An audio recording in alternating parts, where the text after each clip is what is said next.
Thank you for waiting for me. I gave everybody a scare. The last time I did this, I was on the parade square in Safety and fainted. I think that's what happened. I've never had so many doctors look at me all at once. They think I'm all right, but anyway, I'm going to have a full checkup after this.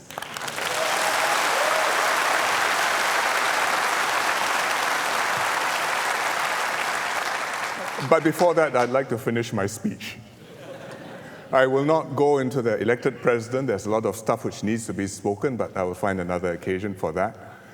I'd just like to cover two things in my speech, which I think is important and which I should say tonight. One, to do with leadership succession, and I think what happened makes it even more important that I talk about it now. And two, where do we see Singapore? Where are we today? Where will we go next 15 years, next 50 years?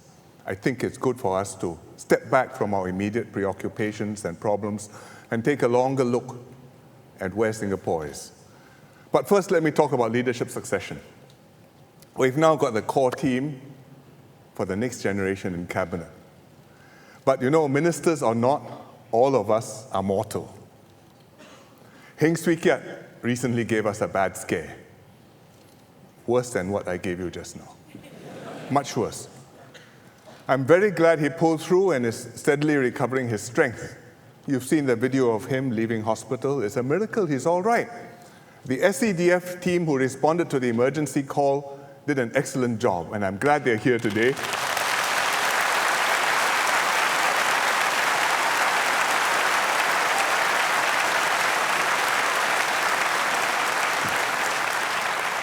And I should say thank you to them because I invited them here as guests and they came to treat me just now.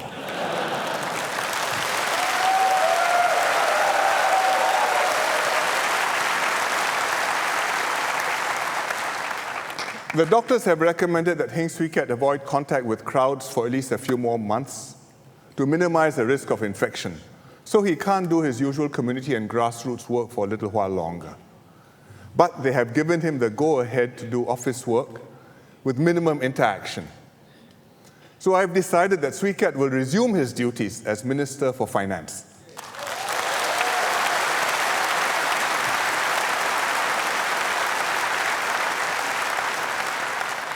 DPM Taman will stop covering as acting minister.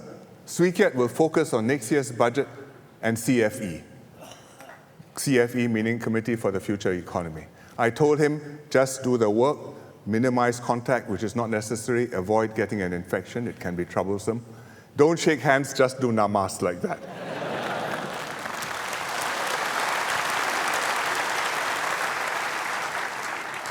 I intend to appoint a second minister to help Swee Keat out with operational responsibilities at MOF, and I've decided to appoint Lawrence Wong.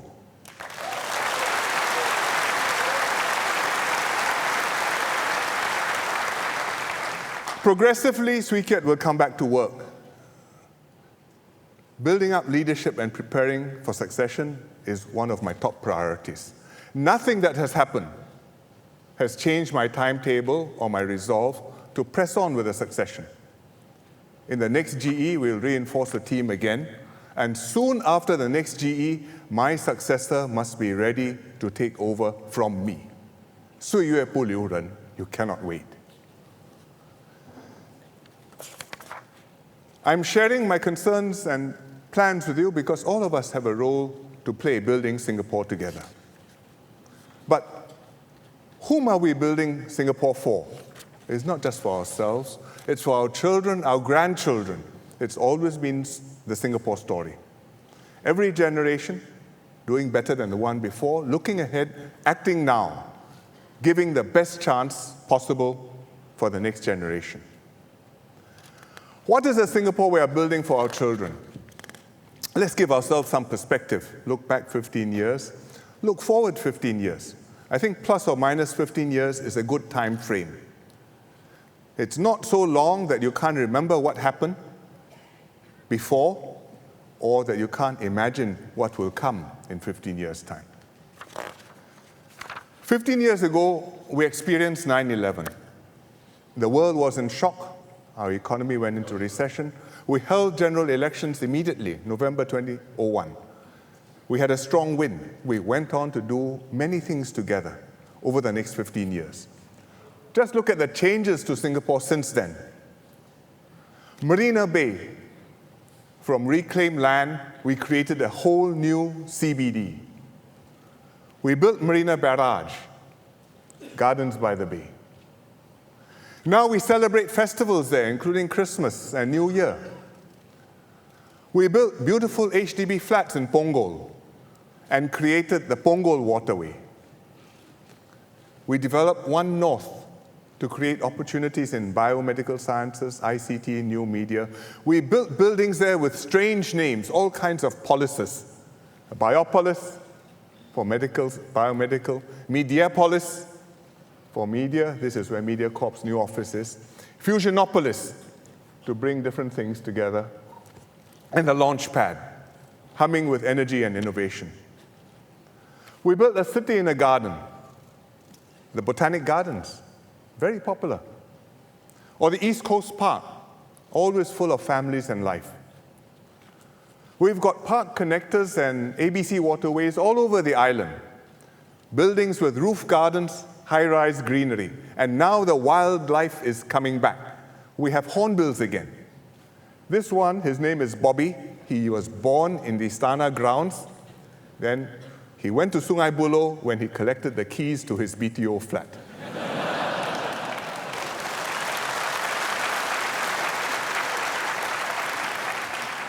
We have an otter family, famous on BBC, visiting different parts of Singapore.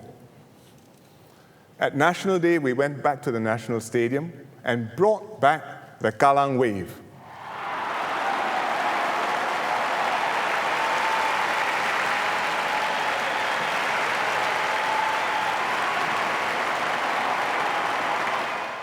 I thought you were going to join them. In those 15 years, we went through ups and downs together. We discovered the JI Group in our midst, and yet we pulled together against terrorism. We experienced SARS.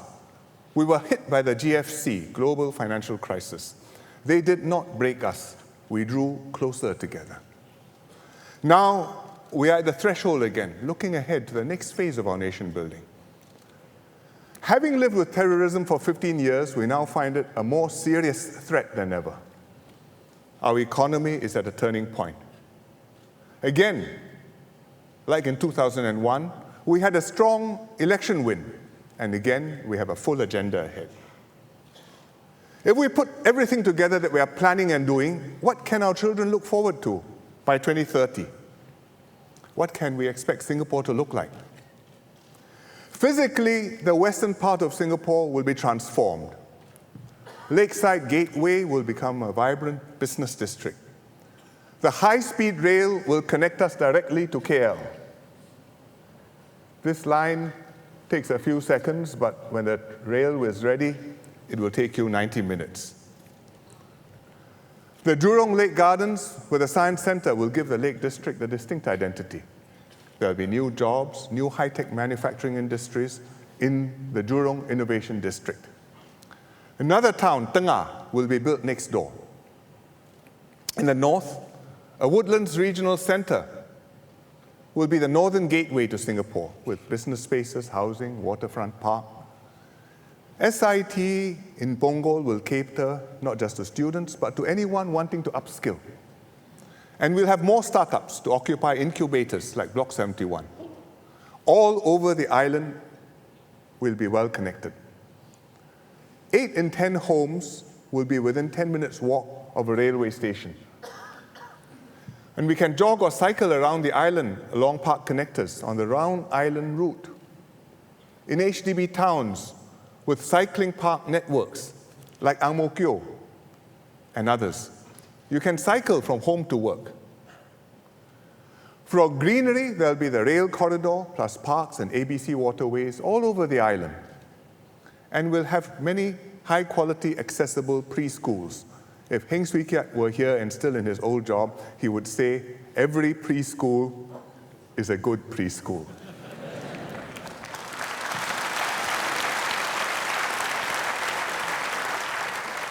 The PSLE changes now being planned will be long past done. And with some luck, our total fertility rate will be 1.6. Maybe extra luck, 1.68. Huata. And if you look beyond 2030 into the next 50 years, what can Singapore be? Well, that's mostly for our children to imagine and to create. But it's our duty to sketch the outlines, at least, of SG 100 and launch our children into their lives and futures. So what can we imagine beyond 2030?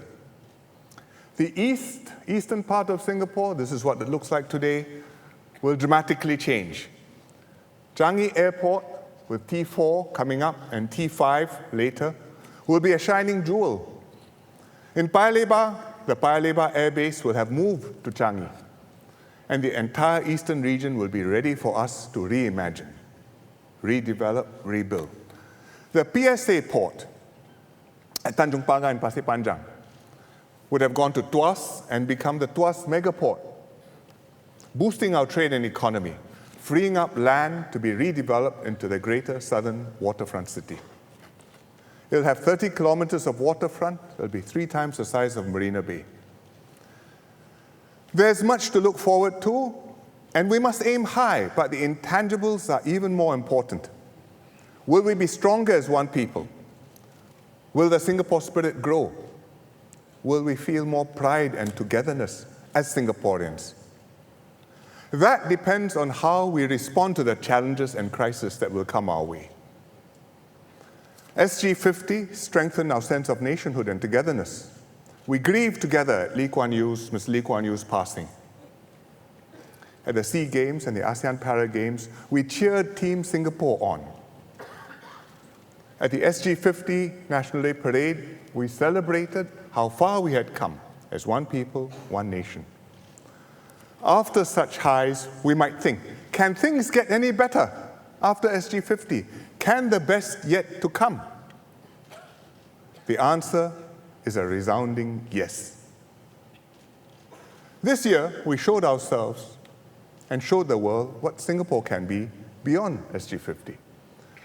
We are a people building on the work of each generation, looking to the future with confidence.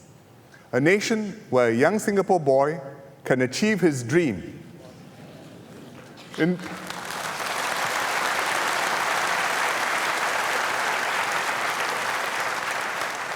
Inspired by his grand-uncle, the first Olympian from Singapore, spurred by his parents' and coaches' unwavering belief, dedicating himself to his goal, persevering through ups and downs, cheered on by the whole nation. And that's how we produce an Olympic champion in Rio, Joseph Schooling.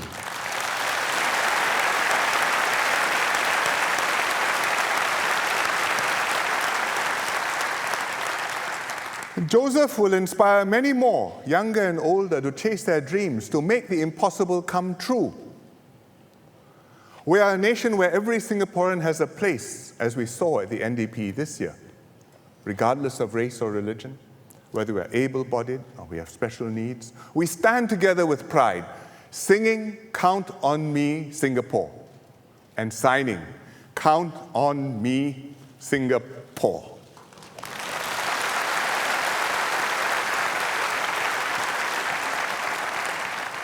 Because we know we can count on one another as we sing Majulah Singapura.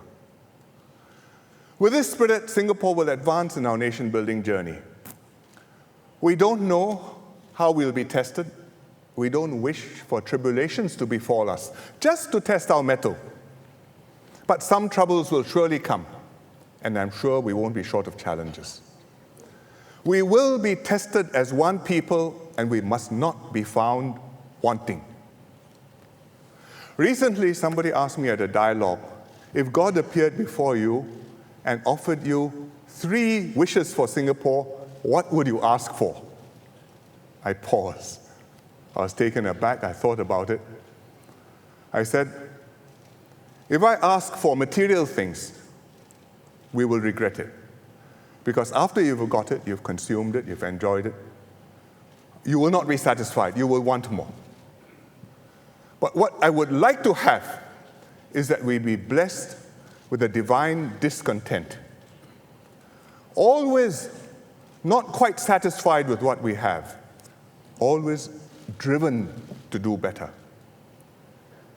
At the same time, that we have the wisdom to count our blessings so that we know how precious Singapore is and we know how to enjoy it and to protect it. And if we have just these two wishes fulfilled, I think that's enough. Because then